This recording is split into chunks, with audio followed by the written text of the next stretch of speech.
Hello बच्चों, let us see this question. Deposits with the banks are beneficial to the depositors as well as to the nation. Examine the statement. हमें इस statement को examine करना है कि bank के साथ जो डिपॉजिट्स होते हैं वो बेनिफिशियल होते हैं फॉर द डिपॉजिटर्स और as well as to the nations. So now let us see the key concept. So the key concept is banking system. Now what is banking system. Bank क्या करता है? Bank एक mediator की तरह काम करता है between the depositors and the borrowers. Depositors क्या करते हैं? पैसे बैंक में जमा करते हैं और वो जो पैसे जमा करते हैं उस पैसे का कुछ परसेंट बैंक अपने पास रखता है रिजर्व में, और जितने भी सारे पैसे होते हैं उसको वो लोन दे देता है बोरोवर्स को. बोरोवर्स क्या करता है? उस लोन पे इंटरेस्ट देता है और वही इंटरेस्ट बैंक क्या करती है, उसका कुछ पार्ट अपने पास रख के और वो डिपॉजिटर्स को इंटरेस्ट उनके सेविंग अकाउंट्स पे देती है.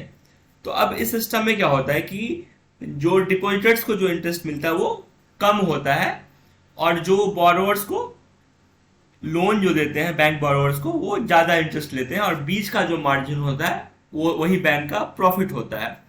तो ये जो एक पूरा सिस्टम है उसको बोलते हैं banking system. Now let us understand the question and see the answer. Deposits with the banks are beneficial to the depositors as. तो बैंक के साथ जो डिपॉजिट्स है वो बैंक के लिए डिपॉजिटर्स के लिए बेनिफिशियल क्यों है? It provide safety of the surplus money. अब किसी डिपॉजिटर्स के पास एक्स्ट्रा पैसा है, सरप्लस मनी है, तो मनी को पैसे को घर में रखे उसे कोई फायदा नहीं होने वाला, तो क्या करता है उस मनी को बैंक में रखता है. Depositors earn profit on the surplus money. अब बैंक में रखता है तो उस पर वो प्रॉफिट भी अर्न कर लेता है और उसके पैसे भी सेव होते हैं, उसको गारंटी रहता है कि उसके पैसे कहीं नहीं जाने वाले. It makes payment easier through cheques. अब किसी के बैंक में पैसे हैं, आपको किसी को पैसे देने हैं तो you can simply give a cheque to that person. तो ये डिपॉजिटर्स को एम्पावर करता है, ये बेनिफिशियल होता है उनके लिए, उनका टाइम बचाता है. It is also beneficial for the nation. Nation के लिए भी बेनिफिशियल है. क्यों?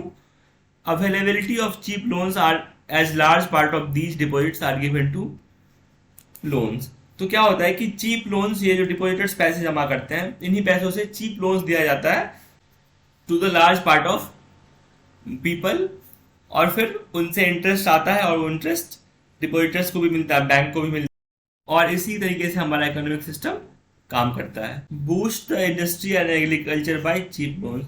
चीप लोन देके क्या करते हैं हम? एग्रीकल्चर और इंडस्ट्री को भी बूस्ट करते हैं. So by looking at above reasons we can say that the deposits with the banks and are beneficial to depositors और as well as nation.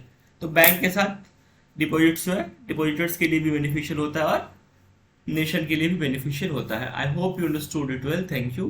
Best of luck.